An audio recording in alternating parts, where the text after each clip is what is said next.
มีใครเป็นไหมคะทุกคน26 ปีก่อน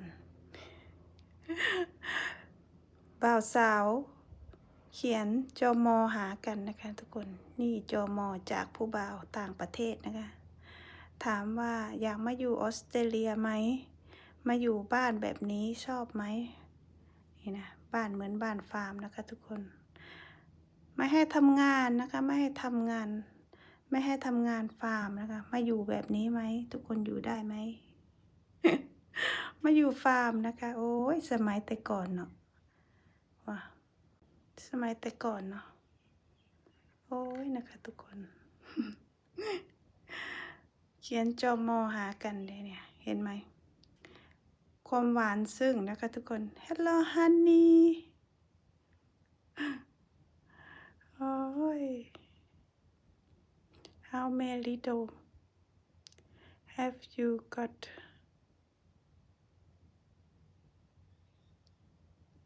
ว่าตลกหลายจุมเจ้า ข่อยก็เฮ็ดเวียกเนาะทุกคนเฮ็ดเวียกอยู่ประเทศลาวนี่เด้เนี่ยบริษัทกับบริษัทของจีนนะคะเนี่ยผู้บ่าวต่างประเทศโทรมาหาเนาะจนผู้บ่าวจีนจนว่าหยุดให้อันโทรมาแล้วว่ะข่อยเฮ็ดเวียกกับจีนข่อยก็ทุ่มเทขนาดได้ทุกคนเห็นบ่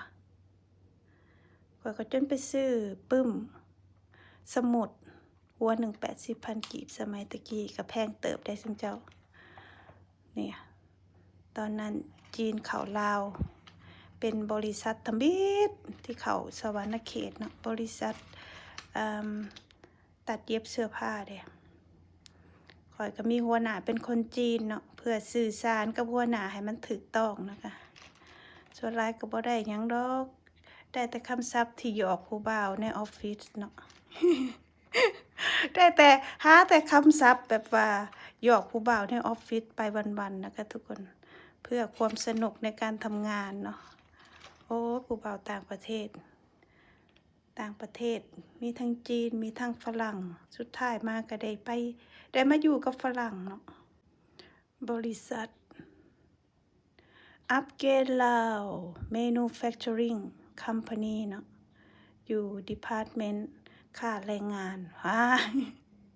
อันนี้ผู้บ่าวฝรั่งส่งมาได้ทุกคนจดหมายนะคะจดหมายรักจากแดนไกลสมัยก่อนโอ้ยเนาะตอนเป็นสาวเลือกเอานะคะเลือกได้ตอนเป็นสาวนี่เลือกเอาโลดผู้บ่าวนะ